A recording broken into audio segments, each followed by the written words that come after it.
Bonjour, je suis Frédérique Rose, comme la fleur, mais avec un Z comme Zanzime.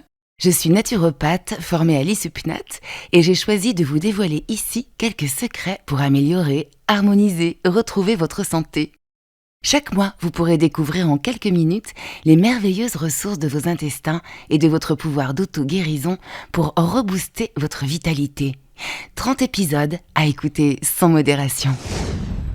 Aujourd'hui, Amical Mon Ventre reçoit un candidat parfait quand il reste à sa place. Parce que quand il dépasse les bornes, ça nous gratouille, ça nous brûle, ça nous met à plat, voire ça nous déprime, ça dérègle notre digestion, ça nous fait mal à la tête. Et si ça nous empoisonne la vie, c'est un peu à cause de notre hygiène de vie.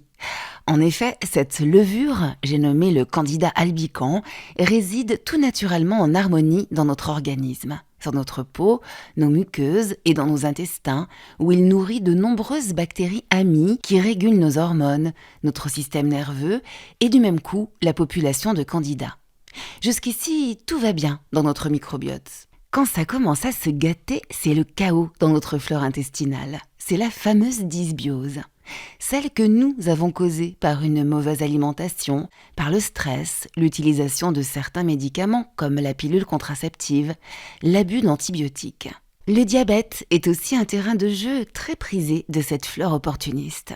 Notez aussi, mesdames, que la hausse de nos œstrogènes, grossesse, règles, ménopause, va de pair avec celle de notre pH vaginal, ce qui modifie sa flore et nous rend plus sensibles à la prolifération du candida albicans.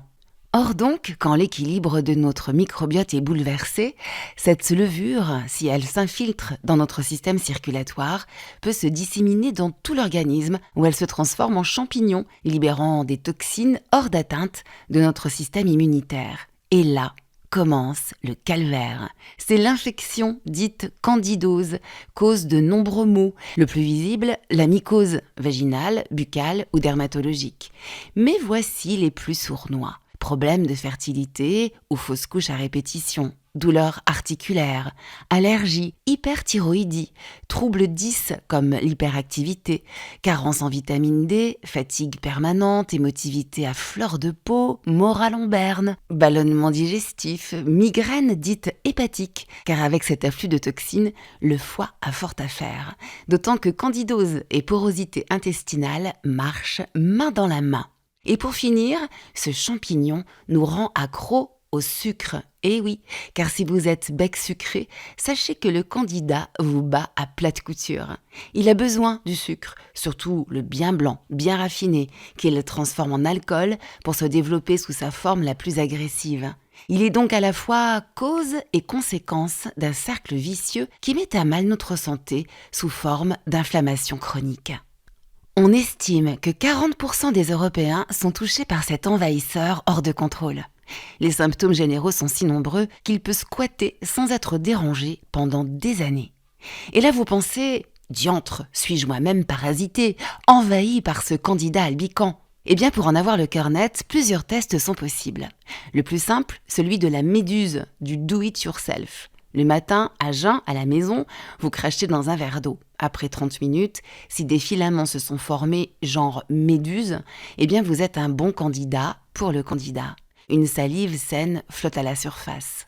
Sinon, les laboratoires proposent des analyses biologiques, soit d'urine, soit de sel, soit une prise de sang. Alors si vous êtes le malheureux gagnant, l'allopathie proposera un traitement antifongique qui ne résoudra sans doute pas la cause de cette invasion opportuniste. Un accompagnement naturopathique efficace est possible. Détruire le bouclier du candida, son biofilm, et l'éliminer sous sa forme pathogène. Nettoyer et restaurer votre flore intestinale. Protéger le foie épuisé. Réduire l'inflammation en affamant le candida avec un régime hypotoxique qui va supprimer en priorité les produits raffinés, les sucres, les laitages et mettre en avant les aliments vivants, les oméga 3 et les techniques naturelles. Les plantes, comme l'ail, la chlorophylle, la cannelle, la noix de coco, l'origan, la sarriette, le romarin, mais aussi l'irrigation du côlon, les méthodes anti-stress qui vous conviennent, ou encore une cure de la précieuse argile verte. Voilà, vous avez toutes les armes pour gagner la guerre contre le candida albicans. Pour le prochain épisode, touchous sur les remontées mégastriques. Amical Mon Ventre vous livrera toutes les infos pour en finir avec le RGO, des acidités bien désagréables provoquées par le reflux gastro-œsophagien. À bientôt!